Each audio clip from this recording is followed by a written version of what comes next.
My name is Meri Ros. I'm an attorney at Rossen Law Firm, and I'm here to talk to you a little bit about the Ron Jeremy case, which I'm sure all of you have heard about. So Ron Jeremy is an adult film star, and he has been charged with more than 30 counts of sex crimes spanning from 1996 to 2019. Now, Ron Jeremy is being charged with forcible rape, forcible oral, sexual battery by restraint, sexual penetration by a foreign object, sexual penetration while the victim is unconscious or asleep. So Ron Jeremy was recently indicted, and many people ask, what is an indictment? Generally speaking, an indictment is when a case or facts are presented in front of the grand jury. Both an indictment and an information are called charging documents, and that is how you know that prosecution has officially commenced.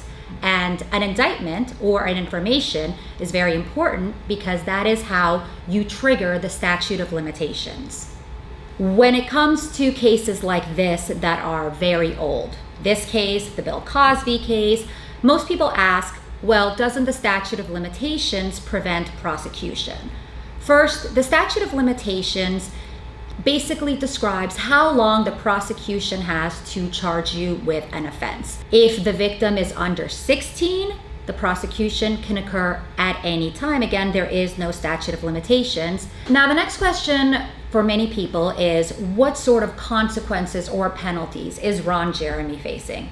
Again, the answer is different per state. A sexual battery in California, since it doesn't require penetration, can actually be charged as a misdemeanor.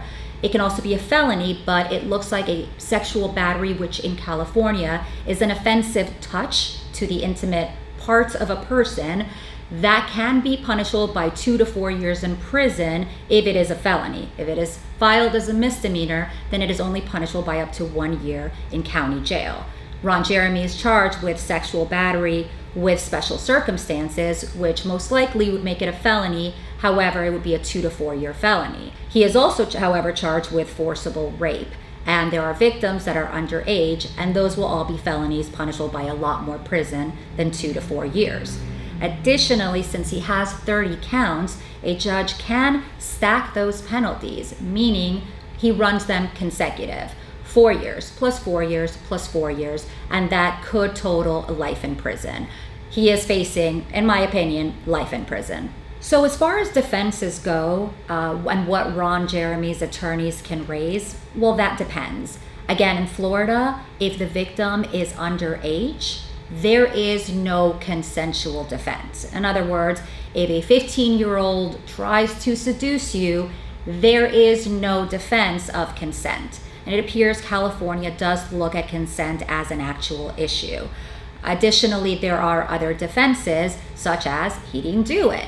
I don't know if they have DNA on these cases. They may have collected DNA back in the 90s. However, DNA technology was not what it is now. And so retesting it might have triggered some additional prosecutions. Some of the charges are that the victim was unconscious or asleep. So another defense might be that in fact this person was conscious and willingly participated.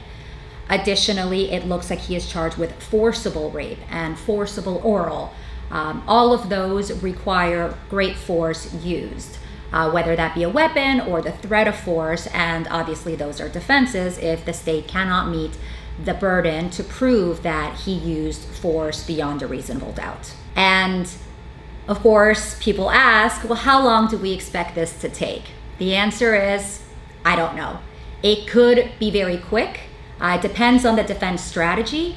It could take years. Rape cases can take 4 years. It depends on not just the defense strategy, but also on how fast the prosecution is pushing it. Obviously, they have to disclose all of the evidence that they plan on using at trial, and it depends on whether the defense wants to retest things, whether they're going to take depositions, how cooperative these victims are, and of course, whether there will be any COVID-related delays, which we had a lot of down here in Florida. Now, if you are accused of a sexual battery in Florida, that is a very serious crime. And the first thing you should do when you are accused of such a serious crime is call an attorney. Here at Rossen Law Firm, we are very experienced in defending these kinds of crimes, and we are always here to help.